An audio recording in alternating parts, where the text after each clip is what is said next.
Ia toi whawhailo ia toi sio tātou wā tunu ilo ngā tono le nei vai asu. Ai usi mai ale whaafonga se tasi le nei o whaapoponga wa tātou tala mai Samoa, mai le tau tua le loa pei mō le nei aso lulu. Lua se fulma le valu o te se malua afe lua se fulma le lua. Ia tātou tala to mua, e whai tau afe le mamalo le atu nuu, na awa i atu le malai wa alele i whale olo. Hao le ita aina le tu lai se fulma le tasi le afiafi. Ele ngata ilunga o ka paka, ai whaapea fo i te tonu o le nofuanga ai whaatali ai le tau nuu mai o pasese. O se wainga mātango fie le tau nuu mai o le tātou au o le toa Samoa. Whaatasi manai o lātou a inga, ai o loo whaafeilo ai atu ele atu nuu. O se sauni ngā lotu puu, e whaafetai ai le alo fo le atua. Ina ua tau nuu manuia mai le whai ngā malanga le au, sa whai a lava i le malai wa lele. Na sisi fo i le tanga vai o le atu nuu, whaatasi ai ma le siva tau o le toa Samoa, sa whai a lava i le malai wa lele. Na maua le ava noa o le atu nuu e pu e ai o lātou wata whaatasi mata alo, o na malanga ai lea i le Return to Paradise. E ui ele awa i atu nisi o le atu nuu peitai, o lunga upenga ta whailangi, sa moli mawina ai le ta lia i le atu nuu, e ala i le mai moa i whaasaralaunga tu usao, a le tele o ofisa whaasaralau, whaapea fo i ma le tātou o ofisa whaasaralau. O le whale tali malo o le Return to Paradise i mata autu i le whanga, o loo whaamautu wai le tātou au a le toa Samoa. O le mafuaanga e peo na whailoa mai le persistene o le tātou pūlenga, tanga loa whaafauina sua, o na o le paulea o le whale tali malo sa mawhai o na tali mai i le tali sanga a le pūlenga. O le tele o whale tali malo sa atu ina atu ai taru sanga, o whaisi na tuai, o na ua tuutumu uma i malo mo waso fia. Ua whailoa foi o le nei whale tali malo o le Return to Paradise, e le ngata o lana lango sua i le au, ai whaapea fo i le tātou ta alonga o le au te itu o fitu, ma e te lelo na sao i tūlanga tau ta alonga i le atu nuu. O le whale tali malo a le tau mea sina, o le awhai eise ainga tele, ua tāpena ina i le malo i le aso freile, mo le wha moe, e le ngata o le tātou toa Samoa, ai whaapea fo i nisi o ta alonga e peo le si ua mea mamafa pa whaapea maisi. I nisi o tātou tala, o le aso toa nai, ua iei le wha moe o le amalanga ai le tātou toa Samoa i le motu tele i sa la whai. O loo tanga iei le pūlenga i se awala e mawhai ai o na malanga le tātou au. O na o le aso tonu lea o loo toa tele ai le mamalu le atunu e fia malanga i sa la whai. Mo le wha amanantuina o le tausanga fau. O le matalasi transport, o le awha o ngā ina mo fe malanga inga. O palauli masatu paitea, pau lea o i tū malo, sa wha ngā solo i le liki i tausanga i lua ua tua nai. O iei le fuafuanga le pūlenga, o le awhea i le tātou toa Samoa, ia i tū malo. Ma ua whailoa foi, se tali whaalo alo a ia i tū malo mo tamata alo. A mai a ona awhelea i le malanga i le afu a ahua palauli mo ta ilenga.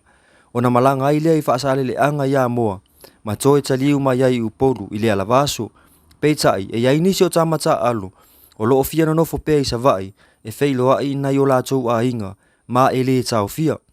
O se i tū, ua whailoa i le finangalo o nisi o le motu tele i sa la whai, le talia o le fia whailoa i atu, i le au pe atau nu atu i le motu tele i sa la whai.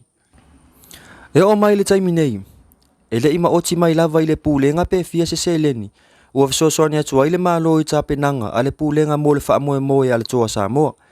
Pei tai ua whailoa e le teu o loa le pūlenga, e lua se lau onos furufitu a whele tupe, e te tau o nau ina mai i tonu. O le fōai, pei tai, e na o le lua se lau lua se furufitu afe, ua mawhai o nau ina i le taimi nei. Whailoa le fisosoani sa atu ina e se tasi o whaalapu putonga a le tātou malo, le sifa, peitai, ua whailoa foi o le sifa o se tasi lea o sponsor po o se lango sua i le nei tāpenanga.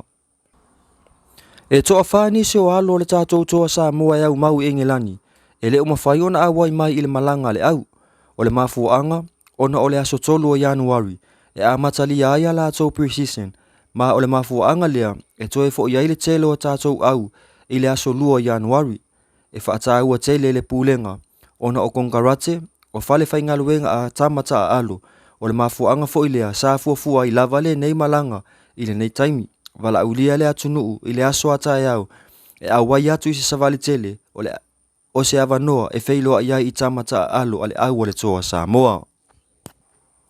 Ia e whaiua tufo ia tātou pūle tino le nei aso, Inisio o to otonga i se vaaiga i le taunu umai o le tatou ahu o le toa Samoa i le pō ana pō i le malae vaalele i faleolo.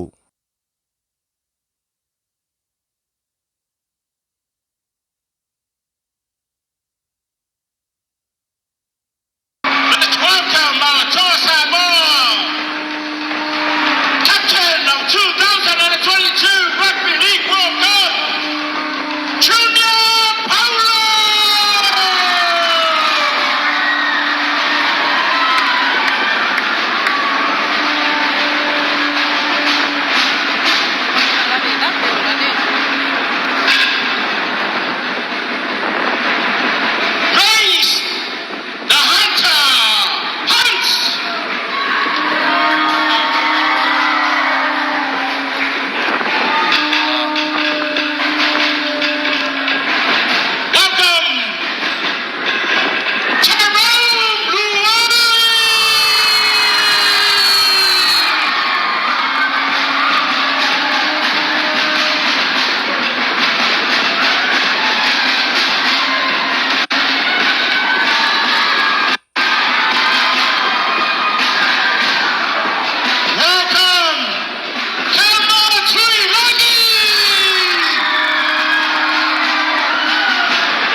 Ria o le na sio to ngai ni sio tu langa o me o tu po sio cha cho wa chu no i sa mo nei mo lo si le fia mai le tau tu ale lo pe sa mo fa fitai tele le mafuta mai fa soi fu ia